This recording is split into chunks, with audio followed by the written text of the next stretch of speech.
یک گروه 20 نفری از عرب‌های قطری روز گذشته به ولایت فرا رسیده است.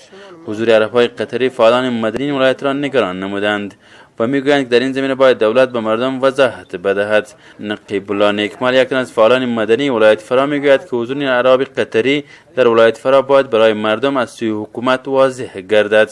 مدنی فعالین لپاره لوی اندیشنه ده، لوی تشویش دی و باید حکومت خپل معلومات په دغه برخه کې یا خپل لاسته راوړنې چې دا څه کوي د څه لپاره راغلي د دوی سره شریکي. در همین حال مسئولان ولایتی میگویند که این عرب به ولایت فرا به خاطر شکار نیامده است، بلکه میخواهد در ولایت فرا پروژه های بازسازی را عملی سازند.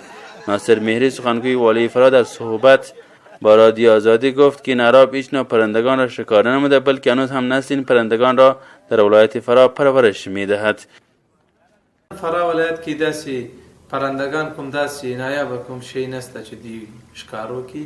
د دې ترڅنګ تیر کال کې هم دوی ځینې نایابه پرندگان لکه شاهین، باز او سیسی همداشان نور پرندگان د نور هیوادونو څخه راوړي و دلته.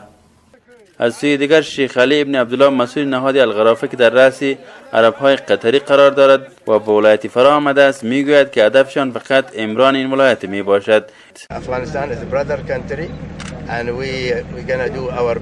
افغانستان کشور برادر ماست و ما در بخش‌های ساخت مساجد، شفاخانه‌ها، پروژه‌های روستایی و رشد زراعت و مالداری کمک خواهیم کرد و این هدف آمدن ما اینجا می باشد.